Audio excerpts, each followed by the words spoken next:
Olá, boa tarde, pessoal do 8º ano. Então, estou aqui com mais uma aula, certo, de artes para vocês. Qual é a aula de hoje, professora?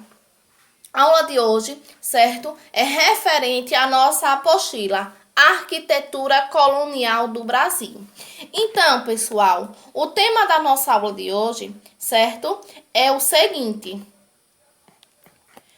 é sobre as arquiteturas religiosas, não é isso?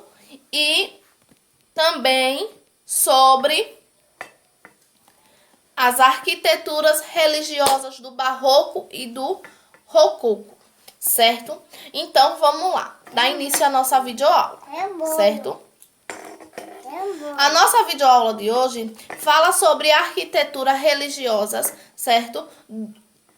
E que é conhecida como maneiríssimo e estilo de chão, certo?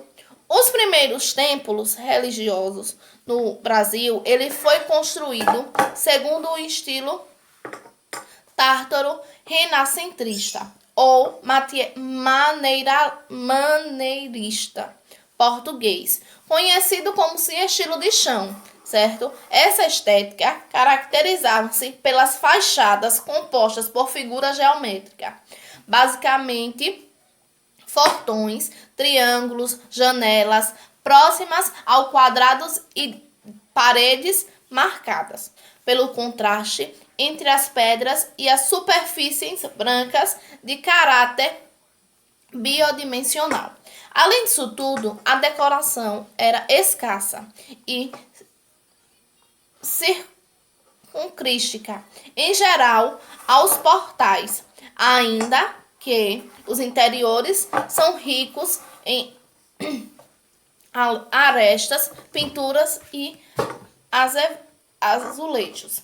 Além disso tudo, assim, as primeiras igrejas brasileiras teve nave e capela morro, né, de plantas retangular, com uma ou três naves, janelas simples e fachadas retangulares ou quadradas em cima. Ao longo do século XVII, certo, começaram a surgir os fortões adornados, certo, com volutas de caracteres maneiristas. Além disso tudo, teve também a primeira fase, que foi os principais modelos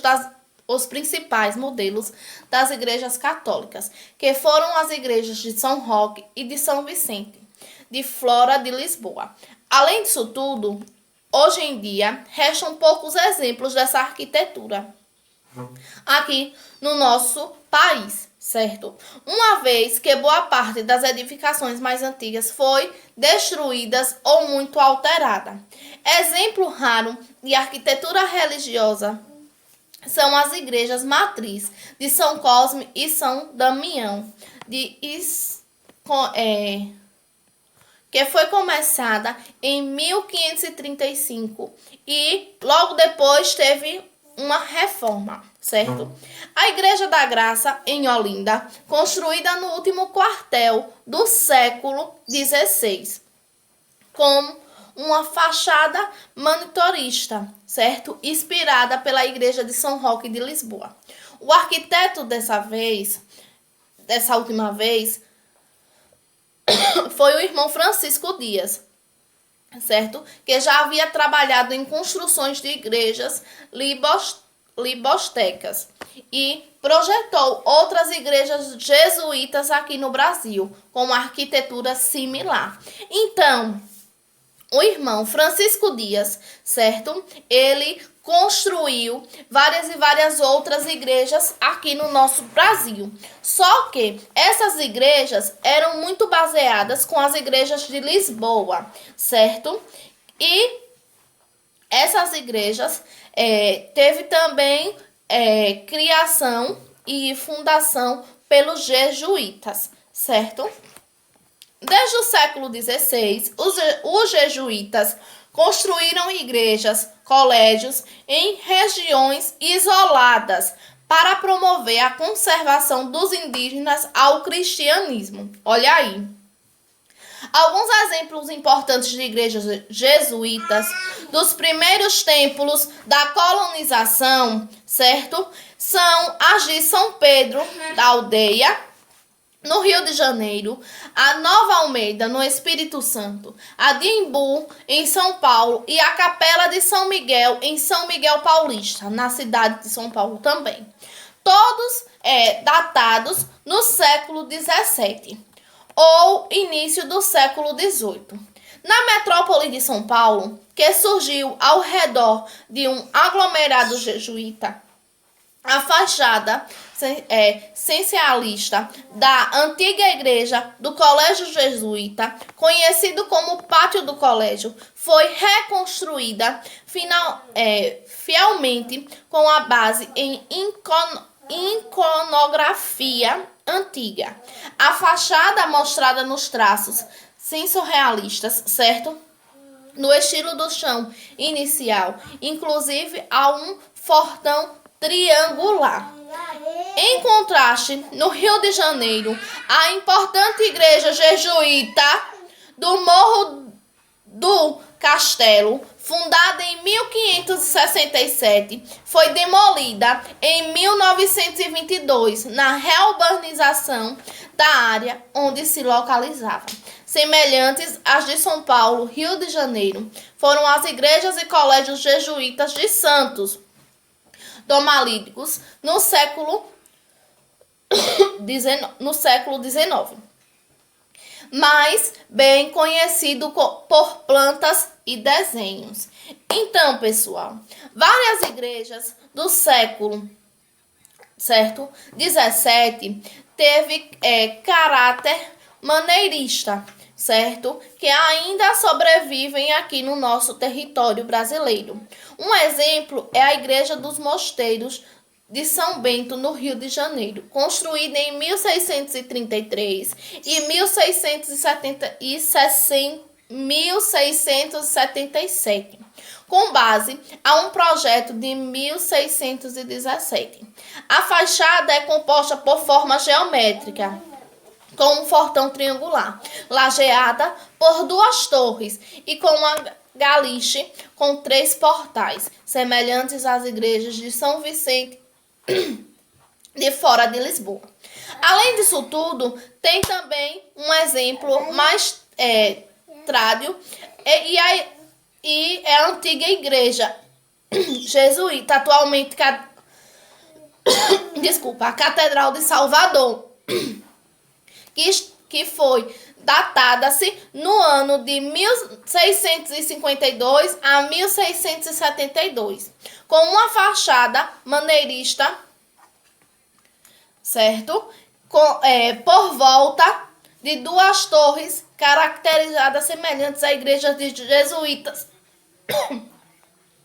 O interior da nave única, com capelas laterais e transportes e capelas pouco profundos, certo? É baseado-se na igreja de São Roque de Lisboa. Tem também, além dessa igreja em Salvador, uma das igrejas mais antigas também aqui perto da nossa região, perto da nossa cidade, que fica localizada, certo? No município de Tomado Jeru. A igreja do município de Tomado Jeru, ela também foi construída, certo? Pelos jesuítas. A daqui também, ela teve a sua construção, certo? Pelos jesuítas. Só que não foi totalmente como a de Tomado Jeru. Então, continuando a nossa apostila. Por volta de metade do século XVII, surgiram igrejas que, apesar de não terem plantas curvas barrocas, apresentam-se fachadas principais cenógrafas, que fogem das rígidas formas anteriores. Um importante exemplo é a igreja do convento franciscano de Cairu, na Bahia, construída a partir do ano de 1654.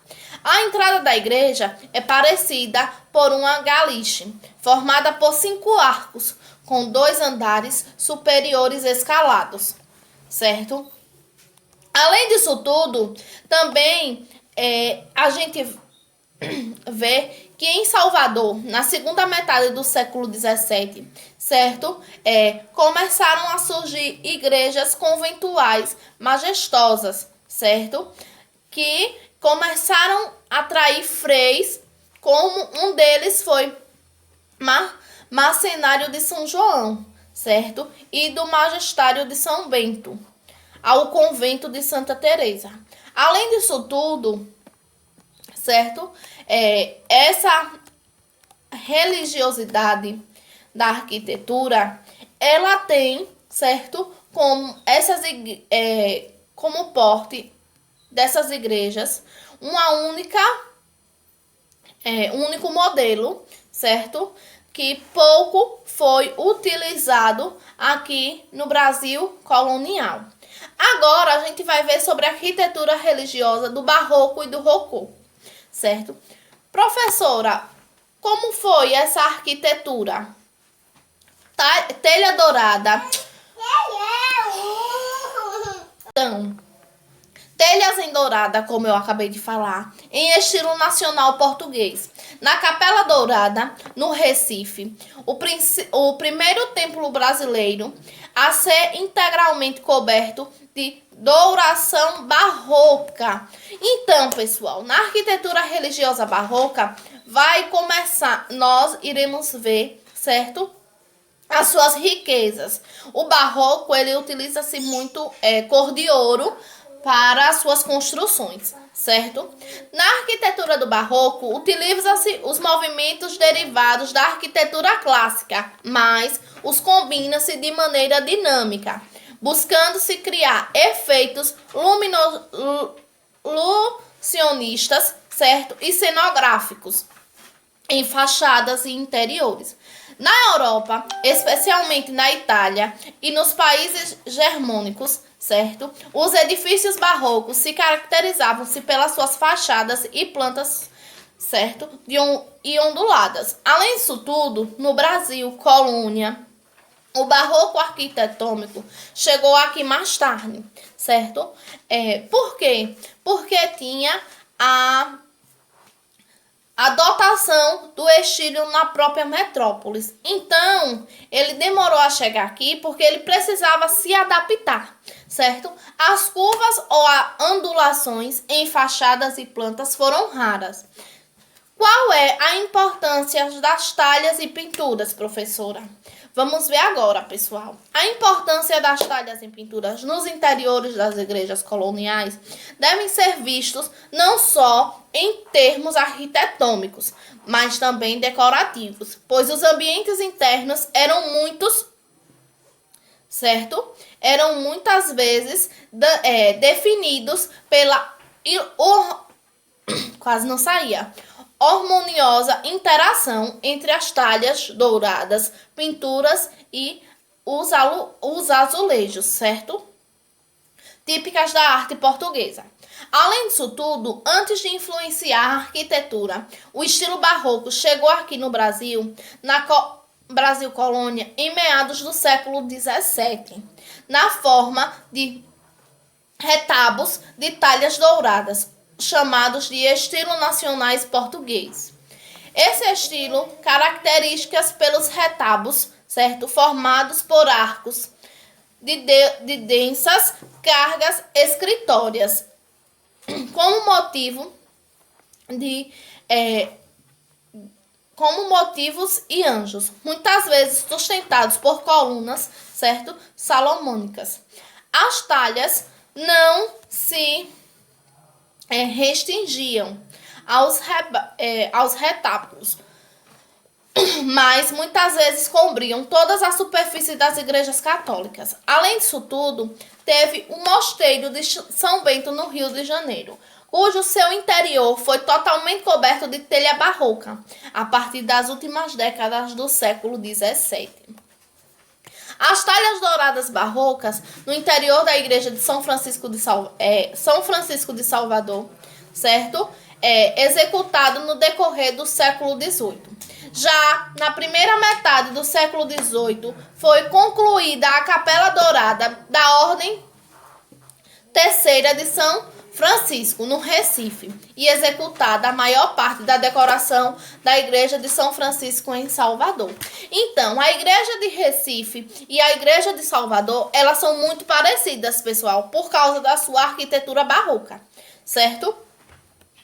Além dessas duas igrejas, também tem a Igreja da Ordem Terceira de São Francisco, certo? Que é no Rio de Janeiro, e tem também outra muito antiga em Minas Gerais, que é a Igreja Matriz de Nossa Senhora dos Pilar, certo? Que está localizada na região do Ouro Preto.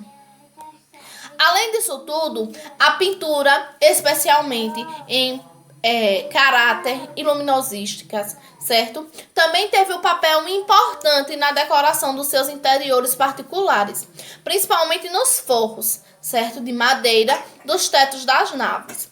Além disso tudo, as mais antigas igrejas no Brasil, certo?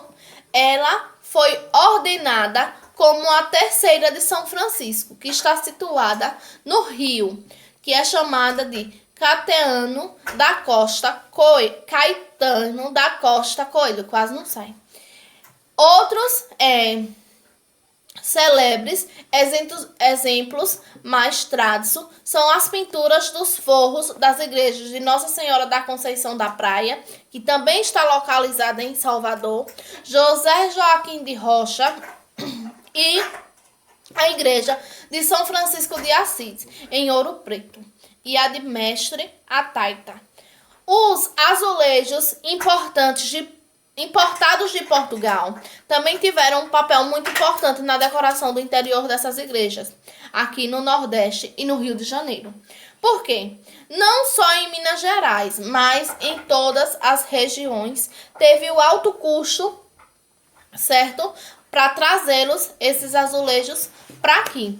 Então, pessoal, por isso que as igrejas mais tradicionais e as igrejas que costumamos ver, todas católicas, elas são muito ricas em ouro, não é isso? Em detalhes. Por quê? Porque elas foram construídas no período barroco, não foi isso? E teve a sua denotação e a sua formação com muita riqueza, que foram todas construídas, na maioria das vezes, por jesuítas, que concentravam-se em determinadas regiões isoladas para catequizar os índios que viviam aqui nessa região. Então, a nossa aula de artes, certo, pessoal do 8º ano, ela termina por aqui. Como eu já falei, na nossa próxima aula, certo, vai ter a videochamada e na sexta-feira vai ter a atividade avaliativa. Então, beijo, certo? Bom final de semana. Bye, bye. Até a próxima aula. Fiquem com Deus.